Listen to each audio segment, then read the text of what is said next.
Universalist Unitarian Church of Peoria. My name is Reverend Innis. It is my great joy to be the minister with this congregation of people of all ages and at all stages of life. Let me tell you a little bit about our mission. We say that here we embrace joy, we nurture and growth in mind and body and spirit. We encourage folks to love wholeheartedly, and we want folks to add to the wholeness and the healing of the world. And part of this means that we celebrate good things, we enrich connections, we do provide relationships, provide opportunities for deeper relationship. We want people to grow as individuals and to grow as a beloved community and help our dreams come true. We also take to heart our connection with the world. This land is the ancestral home of the Peoria people. They and other nations were here long before the first European settlers came down the Illinois River. And so we take a moment in service, as we have been asked to do, to honor the Peoria people for who they were and for who they are today. I want to take a moment to extend a very warm welcome to everyone who is joining us in person, maybe for the first time, maybe for the few first times. It is no small effort to look around and say, yes, I will give this community a try. So thank you for showing up. See the ushers for name tags and for information, and stay for coffee and refreshments after the service if you are in person, and stay for conversation on Zoom if you're joining us online. I also want to invite folks to set respective devices to worship mode. This is a good moment to just double check because we have so many devices these days.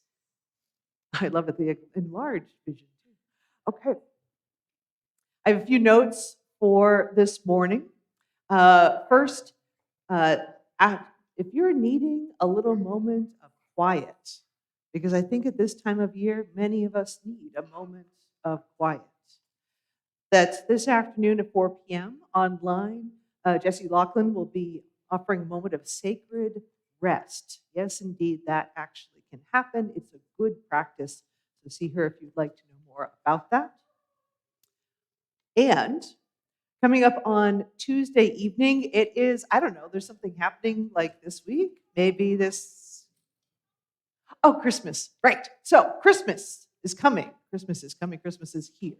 And so we have our annual lessons and carol service here in the sanctuary at 7 p.m. on Tuesday. I want to invite folks to bring your friends, bring your neighbors, bring family, just invite people to come on in. It is a lovely service. We have some special music this year, again from Emily Holmes Hicks, but also from Gail Hinz and Lynn Furness, in addition to our wonderful Sherry Seckler. So please join us. And also I want to send a note to the Thursday, one of the Thursday Covenant Circles that did the Christmas decorations to get us ready for Christmas Eve this week. Thank you. I think we could all use a little more beauty and light for this season.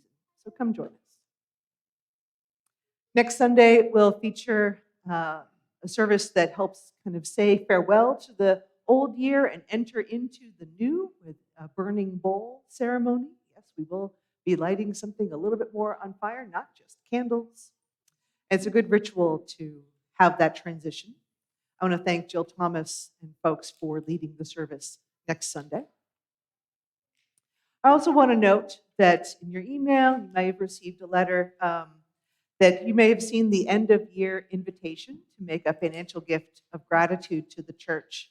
And this congregation and its mission is just so needed in this time. If you look at the news at all, if you're still willing to look at the news at all, you know that this congregation being welcoming, being based in love and service and justice is in fact deeply, deeply needed in this moment. And many of you have already sent in a contribution. Thank you very much. And if you can, thank you. Even every little bit counts. And there's also, I think, more folks are going to be giving something before the end of the calendar year. Contact Melissa in the church office to help make sure that goes through. And I will offer that it was lovely to be able to say to the board on Wednesday evening, hey, we have some wonderful gifts that have come in, and it really it was part of what lifted the spirit and added the board meeting to kind of be creative and have some imagination and very good energy. And I look forward to what we will do together next year. Because January is like truly right around the corner, I know it's a little like, wow. I want to invite folks to pay attention to the first two services in January. For January 5th, I'm going to be asking about, stories that shaped your lives. It could be a book, it could be an account, it could be something. So we're going to talk about stories that shape our lives. And on January 12th, we're going to have a chance to sing. We're going to have a chance to talk about music as well. They seem a little bit into the future, those two in January, but believe me, they will be here very soon. So thank you. And now let us enter into our service with our opening hymn, number 361, Enter, Rejoice, and Come In. Please rise, embody your spirit.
Dave Grebner forward for our opening words.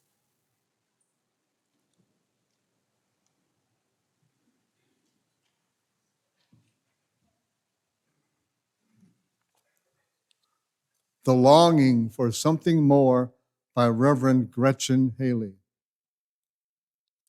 Every little thing that breaks your heart is welcome here.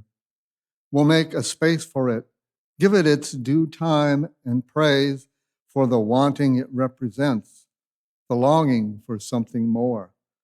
Some healing hope that remains not yet.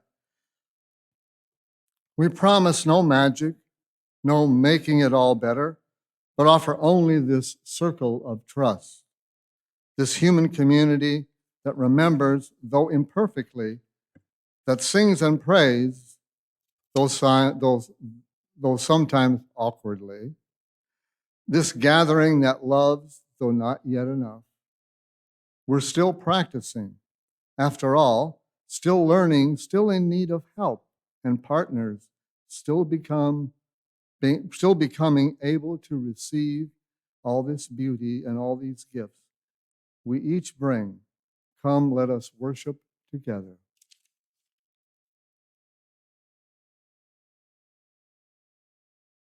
And I invite Tori and family forward for our chalice lighting.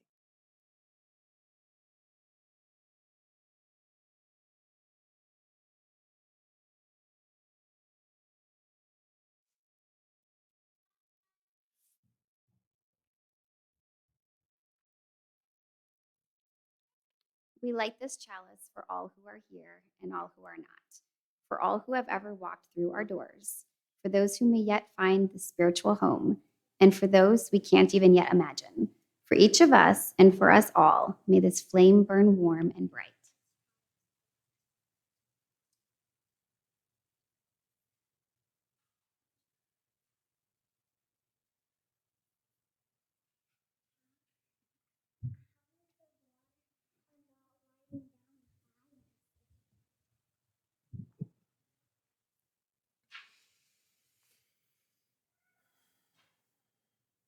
From Leah Ongiri.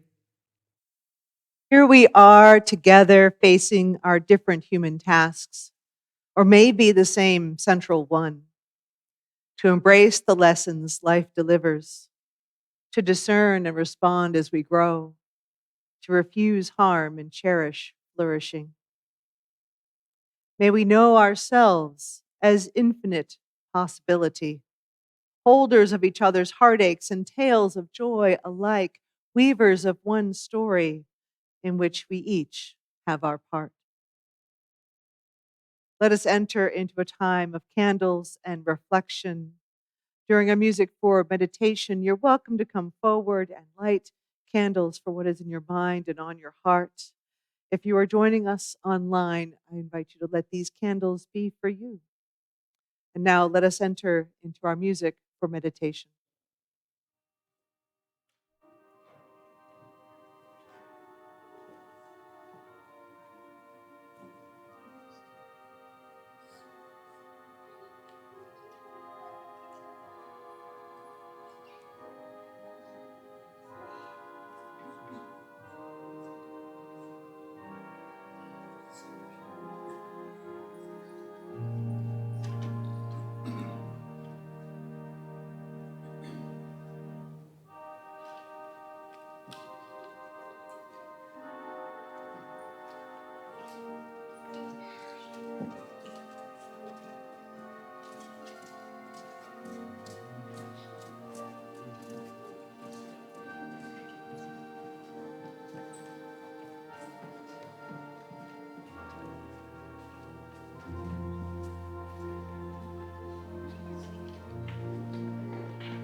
Love is the spirit of this church, and service is its law. This is our great covenant, to dwell together in peace, to seek the truth in love, and to help one another. This is the time for sharing of the joys and sorrows of the congregation. We have a note for wishes of health to Lucy McCrae, wishes for a speedy recovery. She is at OSF hospital until Christmas and would appreciate visitors. Just to be clear, visiting is good. We also have a note of wishes for health and concern from Mary Mahalan Kefar for her friend Brooke, that Brooke's daughters, Journey and Mila, have RSV, and we certainly hope that they recover quickly. We offer a note of prayer for Bill or Daz's sister, Sylvia, who is in the emergency room for tests. We hope those go well and get clarity and that she receives good treatment. We have a joy today as well for Isaac Ordaz. This is his 10th birthday today. Double digits, two hands. All right. Happy birthday, Isaac. I also have a note of joy and thanks to everyone who was part of our Christmas caroling last Sunday afternoon. We did a fantastic marathon of singing our hearts out at Beulah Home, at Lutheran Hillside Village, at Independence Village, and saw many members who have a really hard time getting out and joining us in person these days. It was just such a gift. It was the return of caroling. Yes, yes. I also have a note of thanks and appreciation for everyone who was part of creating the Yule ritual here last night, led by Keepers of the Great Grove, our Covenant of UU Pagans chapter here, and also in partnership with the same chapter, corresponding chapter from our sibling congregation in Bloomington. It was a wonderful example of all folks working together and lots of really good food as well. So thank you. Let me offer a moment for all the winter holidays, for all the marking of times that are happening in this season. We have Hanukkah coming up soon. We have Kwanzaa coming up soon as well. There are so many ways in which human beings mark the time and express our values and fight back some of the dark and the cold and the times when it feels that we do not have hope. It is good to be in practice and in community together in these moments. I offer a moment specifically for the winter solstice from the Reverend Barbara Wells Tenhove. One of her scientist friends explained it to her in a way that made sense. And so we have a little solstice reflection on that. The dark time has come. The earth in her great dance around the sun has come inevitably into the solstice, the time of extremes, of distance, of darkness and light.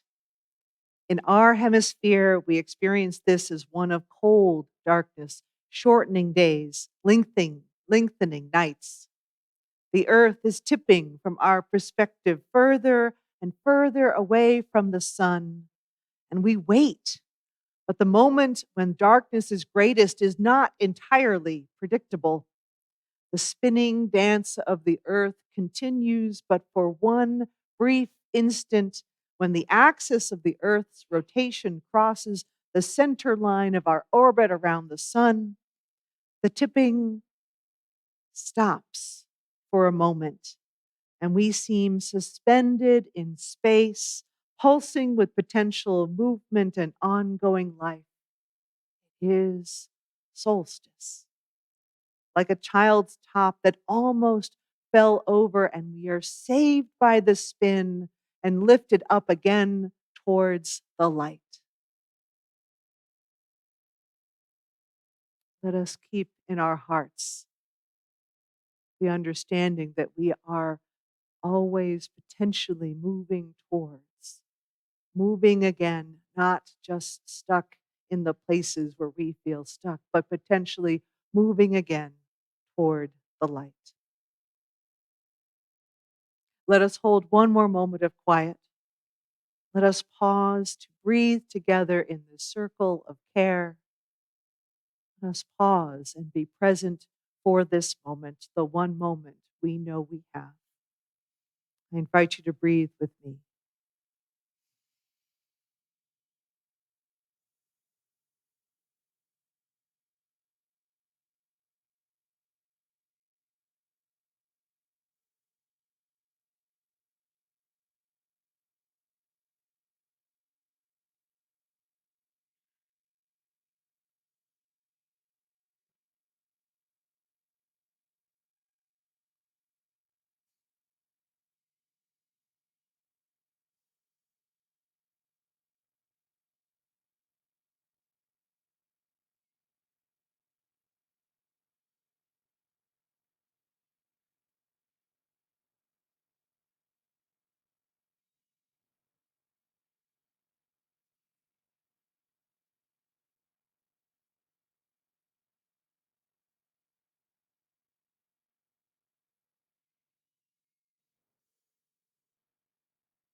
Salam, shalom, and blessed be. And now I invite Cindy Jewell Miller forward for our story, The Empty Pot.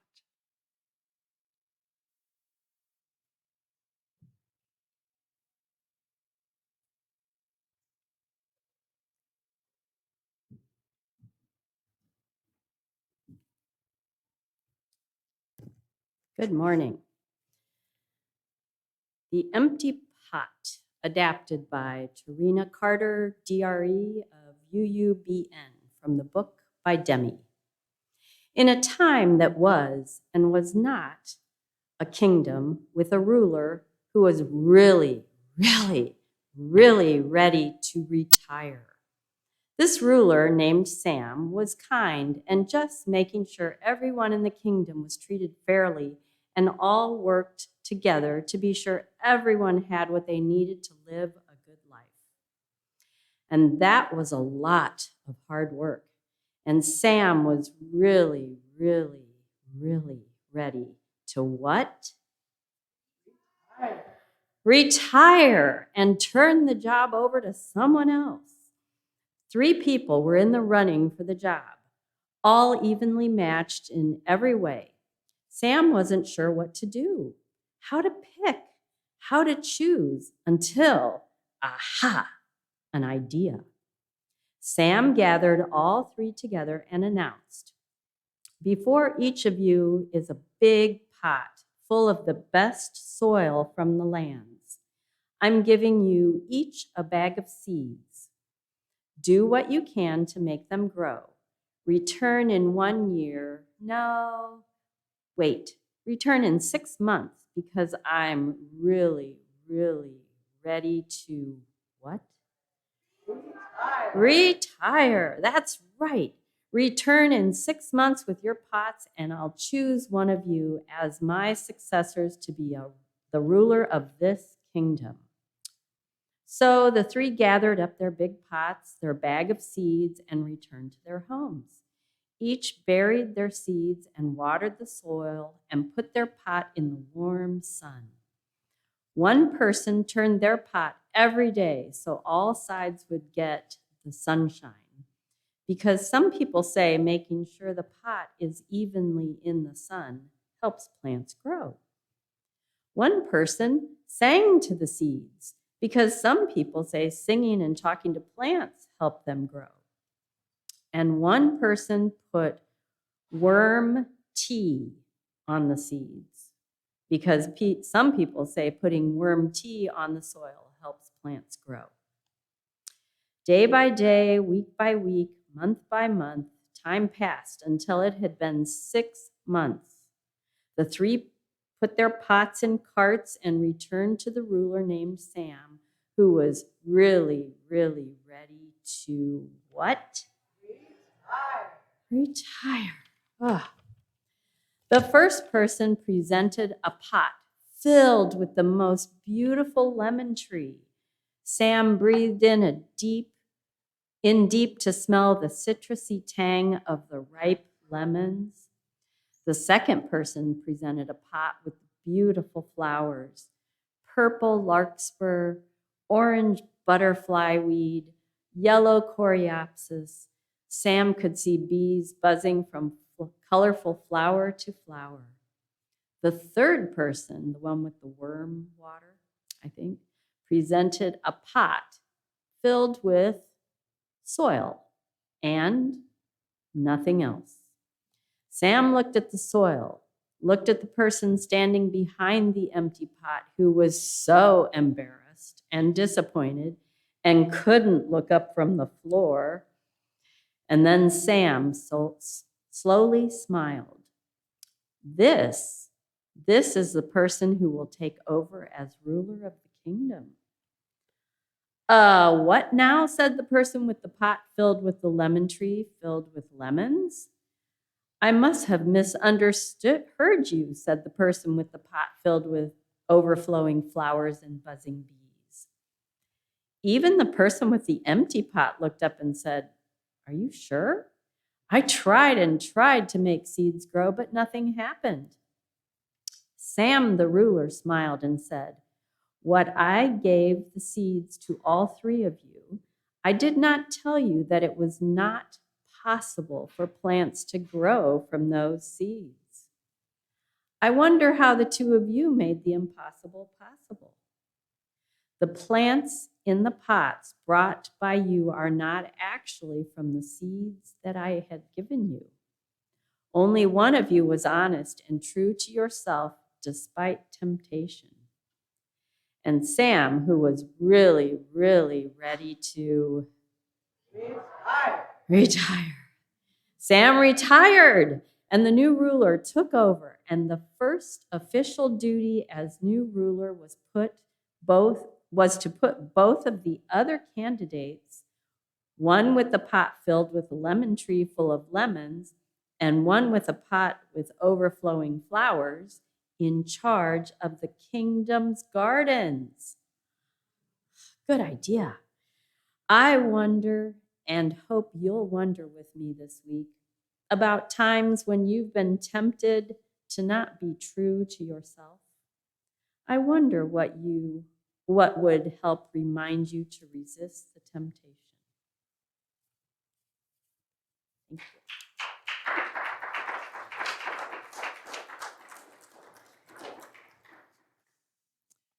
And now let us sing out the children and youth and their adults to their program for today. Let us sing.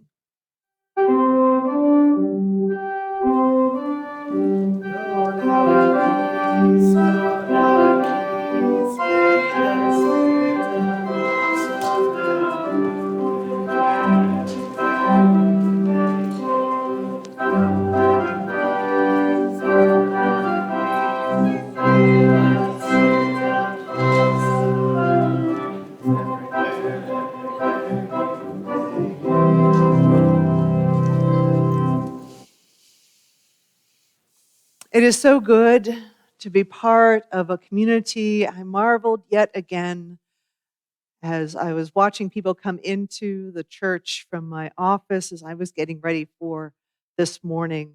What a gift it is to simply gather, to simply be together in all that we bring, in all that we are, in all the full human range that is among us.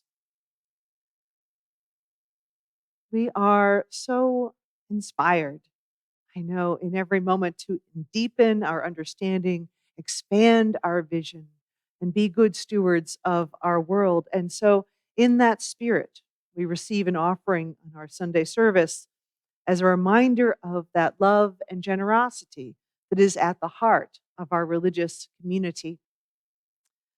So our congregation is supported primarily by the gifts, by the pledges and gifts from you in any moment of this time. But we also send a portion of our gifts out into the world through our Share the Plate program. We send half of our undesignated collection into a local organization designated once per month, something that upholds our Unitarian Universalist values. And for this month, our Share the Plate offering goes to Central Illinois Center for the Blind and Visually Impaired. This is a group that provides resources and community opportunities, relationship opportunities, as well as training and assistive devices and so on. And I will say, as someone who has seen uh, how these kinds of organizations can really make a difference in the resources and the ability to connect for people, this is such a good thing that is part of our community, and it's such a good thing that we give to support its effort. So I want to encourage folks to consider our Share the Plate program today. Please take a look at the envelopes in the pews to mark your donation. Also look at the QR code in the order of service as well. And now I invite the ushers to please come forward.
And let me invite Jean Jost forward for offering our reading today.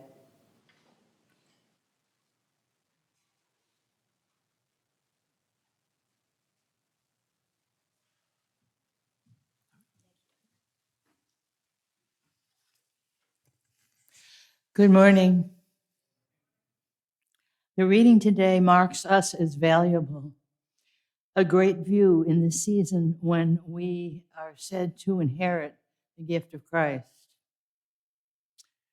The excerpt is from Alexandria Williams. Alexandria Williams served their community and the Universalist Unitarianism in so many ways, including as co-moderator of our Unitarian Universalist Association for 2017 to 20. Alexandria was a joyful and powerful advocate for human rights who died too soon in 2020. So her excerpt begins, "We are worthy, not because of what we produce, but for whom we are." Well, who are we? We are divine bodies of light and darkness. One is not worthy because of what you offer, not because of what is in your mind, for the support you give others. We are worthy and are whole just because in this great turning, in this great pandemic, in this radical readjustment and alignment, we are not disposable. We are needed. We are the very people who have withstood everything that has been thrown at us as people. And as Maya Angelou would say, still I rise. We rise from the pain. We rise from the grief. We rise from the limits of people placed on us and the limits we place on ourselves.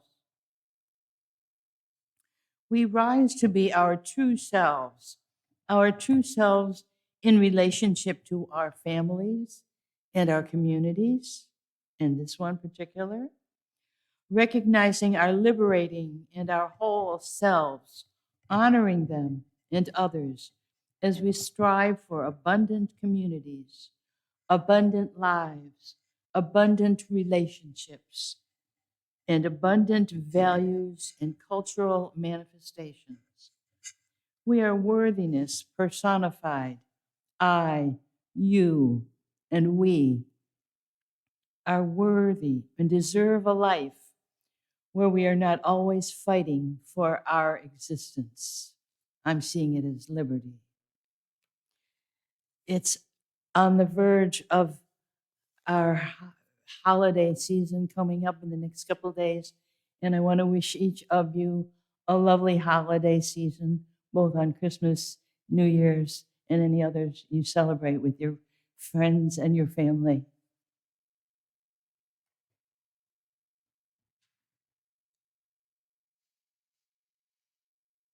Will you please rise in body or spirit and join me for our hymn number 34, Though I May Speak with Bravest Fire.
Please be seated.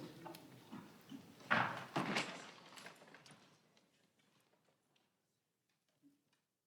I have a question to get us started, and I think at this point in December, this might be a very interesting question to ponder. Are people doing their best? Are people doing their best? If you've had to shop this weekend, you might be wondering and skeptical of this best question, or other times for other pieces of news in the world. But I'm wondering, are people doing their best? What would you, is it a yes? Is it a no? What do you think? And this was the question that engrossed author and researcher Brene Brown in her book, Rising Strong: How the Ability to Reset Transforms the Way We Live, Love, Parent, and Lead. She started down wondering about this question: are people doing their best? And it was amplified as a question recently when she reluctantly agreed to participate in a conference. And in this moment, participating in this conference was kind of below her usual uh, asking fee, and the conditions were not optimal. But she agreed. She agreed to be part of this conference because, well, she was a little bit guilted into it by the organizers. Of course, she wouldn't want to be too good for saying yes to an important cause, and this was a worthy cause. She didn't want to be perceived as ungrateful. So she said yes, and then she was told that she would also have to share a hotel room because all the speakers were sharing hotel rooms. And she didn't speak up in that moment because she knew what she needed for housing, which was not sharing. But she didn't speak up because, as someone who, in her case, is someone who grew up in Texas in particular, she didn't want to be seen as too big for her britches. So she didn't ask for what she actually needed to do her best in that moment. So she agreed to sharing because that's what everybody was doing. Now, I know this not wanting to be perceived as taking up too much space or being too, all that. It's not just a Texas thing, but it certainly is frequently a female thing.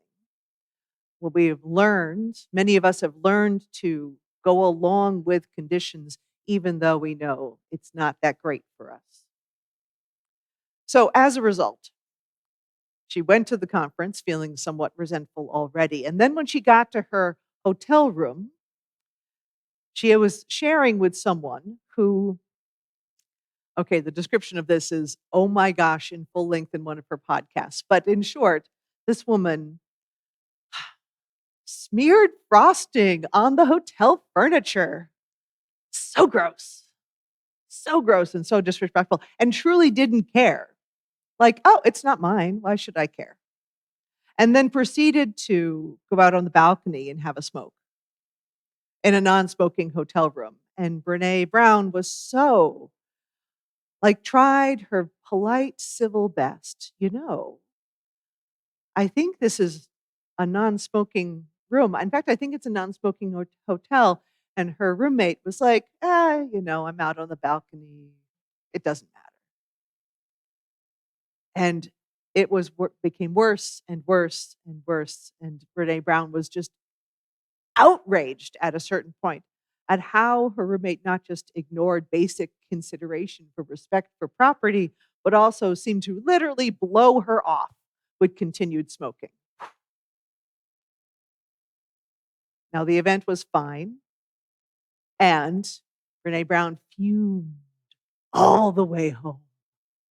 All the way home. Nothing was okay at the airport. No humans were doing anything but getting in her way. And then she also had the sense to book an appointment with her therapist. Good idea. And went on Brene Brown went on at length with her therapist about the scofflaws and the disregard and the disrespect, and people are the worst. And the therapist was like, what therapists do. Yes, tell me more. Yes. Tell me more about what you're feeling. Tell me more about your definition of the scofflaw. And she knew, Brene Brown knew that she was stewing in self-righteousness as well, which, as she described, was a particularly difficult and important emotion, tricky emotion in working on her own program, her own recovery path. And so the therapist is listening to this and asking a few questions and letting Brene kind of go on. And towards the end, her therapist says, well, what if this other person, this hotel roommate, what if they were doing the best they could? What if that woman, the frosting smearing, smoking, disregarding, common courtesy person, was doing the best they could?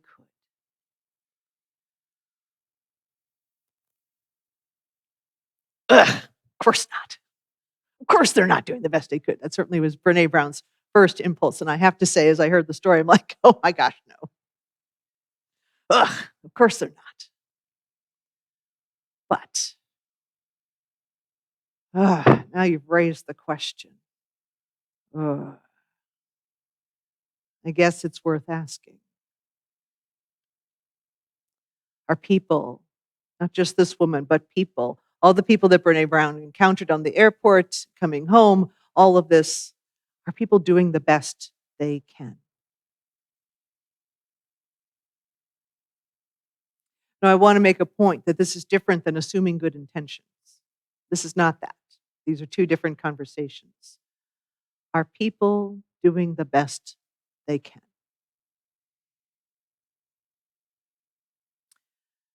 And this question kept coming back to Brene Brown. And so she went and did a more formal, she asked around informally, and then she went into a more formal study of this. And here's what she found: that those who said yes to the question, are people doing the best they can? The people who said yes always kind of qualified it. Well, I'm not sure. Well, this might sound naive, but yes. And it's encapsulated in Brene Brown's therapist, Diana, her response. Yes, I really do believe that most of us are doing the very best we can with the tools we have. I believe we can grow and get better. But I also believe that most of us are really doing our best. Now, those who replied no to are people doing their best, those who replied no were not just a no, but an absolute no. Definitely not. Totally not. They also qualified it themselves. They said, I know I'm not so great. I know when I fall short, and they list all the times that they fall short of their expectations, and were often unsparing towards themselves in that. And then projected out, why should I give anyone the benefit of the doubt? And they would judge the self as harshly as they were judging others. No, people are not doing their best. Those who said no also tended to struggle with perfectionism and their own worth. Those who said yes were found to tend to be more wholehearted in their living and to believe in their sense of self-worth. Those who said yes, people are doing the best they can, tended to be more compassionate, more generous, and also have a strong sense of boundary. also have a strong sense of self and worth.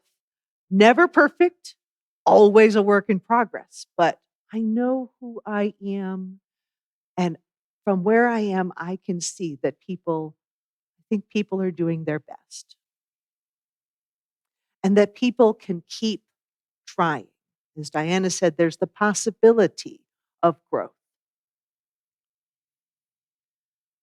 So, in this moment, in this holiday season, as we're looking towards and are hearing the news of all the shaking of the world, it seems to me that we need to have a conversation about the relationship between generosity and integrity, between boundaries and anger, and between worth and grief.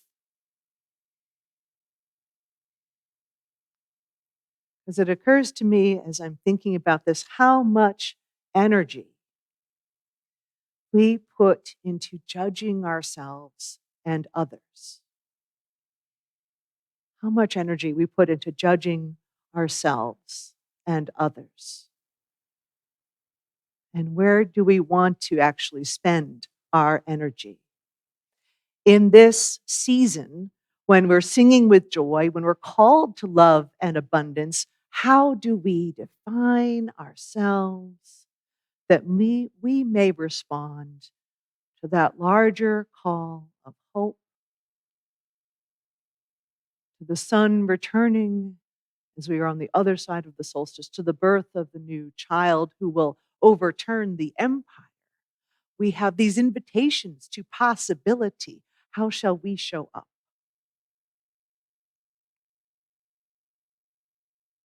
I so appreciate uh, the telling and the reworking of the empty pot story. Speaking of people doing their best.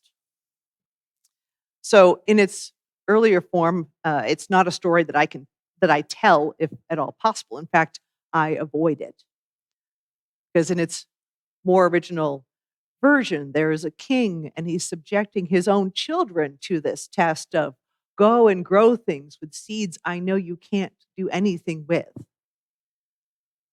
And he really is setting up his children for a fall, one way or another, and letting that be there for a year. Can you imagine letting a child wonder for a year what will happen to them if when the seeds don't grow? No, I don't tell the story with children the way it is. Uh, but I so appreciate this different retelling with Sam, who wants to retire and is desperate and is trying to find people who can take over.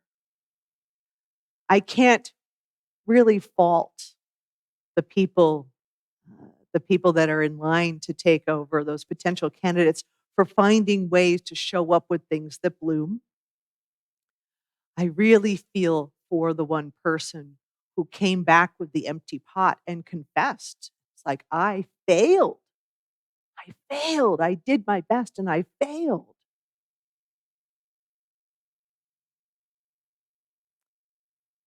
I think the person who came back, knowing how long it takes lemons to grow, the person who came back with the lemon tree probably was overplaying the hand a little. 6 months? Really? Really? But the lemon tree and the flowers and what they would have accomplished if they could, that's an interesting response by itself. And I consider the question about doing their best with Sam, the person who wants to retire. What conditions was he dealing with, along with that sense of desperation about retirement? What conditions was he dealing with if this was his way to screen for the next generation? How was he doing his best in an impossible moment?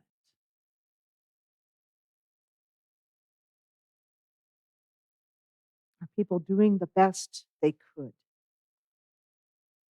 I would ask the same of anybody in this moment, of any of our world leaders in this time. There certainly are folks in our society who continually harm others. And if that's the best they can do, then they need to be in a place where they can be removed from that, from harming others. I know closer to home, some of us are looking at how are we going to get through the next few weeks if we're going to gatherings with family that might be difficult, and wonder how are we going to regulate and be ourselves and enjoy this moment.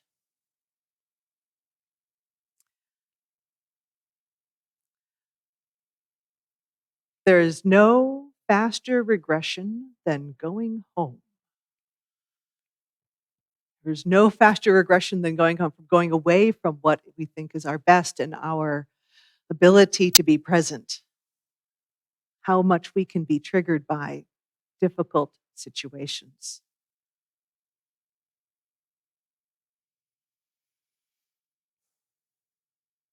So whenever possible, I want to invite folks to operate from this idea of how can we do our best. It's not, it can feel like weakness. The people who are saying yes can sound like they were hemming and hawing and ambivalent and so on. But perhaps it is not weakness, but clarity. Doing the best is choosing where and how to live in this moment. Brene Brown's husband, Steve,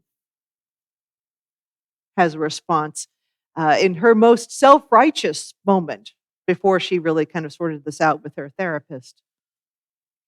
Brene Brown asked him the question. She was hot off of returning from her trip. Are people doing their best? And Steve, who is a pediatrician who has seen people at their best and their worst, he offered this. He said, I don't know.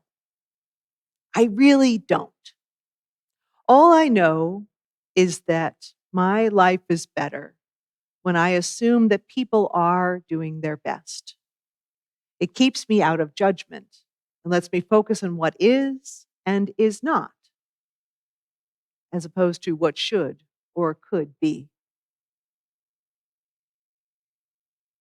It keeps me out of judgment and lets me focus on what is and not what could or should be. In other words, he's not letting himself be exhausted by resentment. And I think it provides a chance to pay attention to what's going on as well, and allow for anger and grief. So here's where that other part of the sorting of boundaries and generosity comes, where it can be a gift to us. Brene Brown tells the story of a woman who, when asked this question, are people doing their best, responded emphatically, no. And Brene asked, is there a specific person with this no? And the woman said yes. That this woman told the story about herself and her sister being trained for classical ballet. And the woman is no longer able to dance for health reasons. But her sister, talented, wonderful, and drinks and undermines herself, is an exotic dancer, does not make use of those gifts. And Brene Brown asked the woman, what if she acknowledged that her sister was doing the best she could? And when faced with that question, in the moment, the woman wept. She stopped being angry and just grieved. She grieved all that was lost, all that was already lost in what she had hoped her sister could do.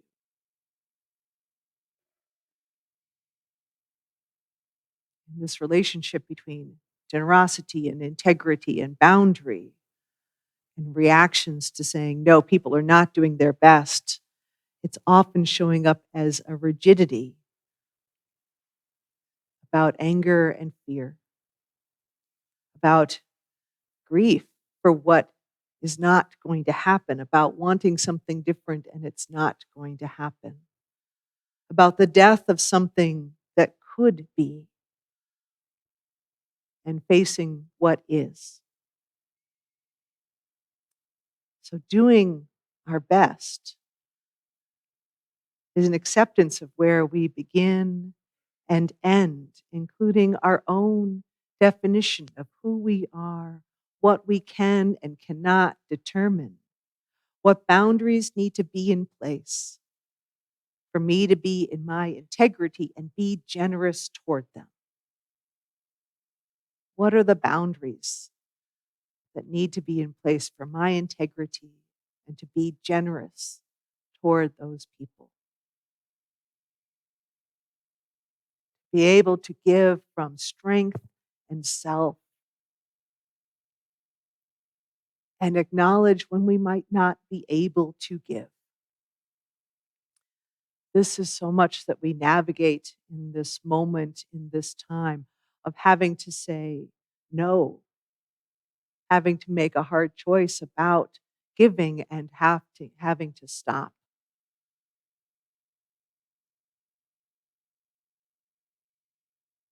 Could be to that experience of tough love. It could be for someone who is an addict of various kinds, someone who is codependent, someone who hasn't been any different for years. And decide. The task is for us to decide when we can and can't give. Even when we're feeling full of obligation and expectations and wanting a different outcome. And when we sorrow for the pain that the person we're observing and encountering experiences. But how much we want to be able to give well, to give from our strength and not from our depletion. To live in love as we are called, and to be able to keep living in that love. What boundaries are in place so that I can be generous in my larger life? It is part of our larger work as people, not just as individuals, but as a people. Our call as a congregation into the larger world, into liberation. How can we do well with ourselves that we can give wonderfully and generously and abundantly into the world? Our sense of truth and reality is so often tested in this time. Some of us are going home to our families of origin, and it is so challenging. But Elandria Williams reminds us that we are worthy. We are worthy of this moment, not because of what we produce, but because of who we are. We are divine bodies of light and darkness. You are not worthy because of what you offer, but not because of what is in your mind or the support you give others, not for what you give at all, because we are worthy and whole and precious and can be present and abundant when we remember how much we are worthy and whole just because. So let us go forth. How you answer that question about are people doing their best, that still is a question, and that's okay. But I invite us into finding the way to be the most generous, the most under self-defined, the most whole, because the world needs us to be, well, at our best, and needs us to be creative and imaginative and keep wondering and keep cherishing and keep moving forward. So may we be. Amen.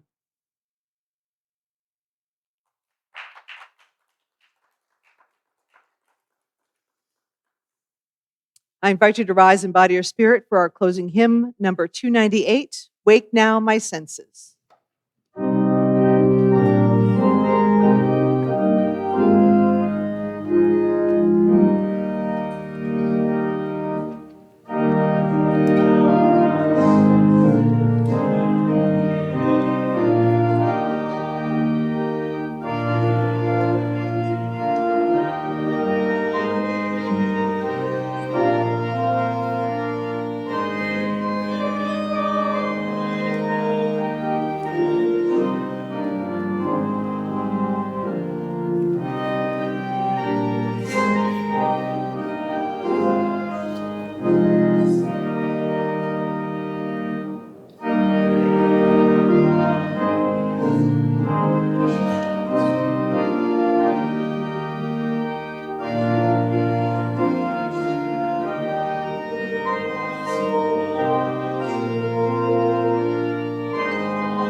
We extinguish this flame, but not the light of truth, the warmth of community, or the fire of commitment.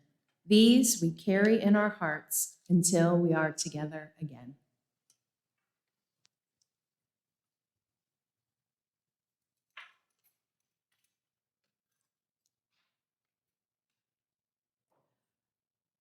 From my late colleague, the Reverend Mark Mosher de Wolf, one of our excellent ministers who passed during the AIDS crisis. He asks, "With what benediction shall I leave you?" And he says, "In this life, may you know the holy meaning, the mystery that breaks into it in every moment. May you live at peace with your world and at peace with yourself. And may the love of truth guide you in your every day."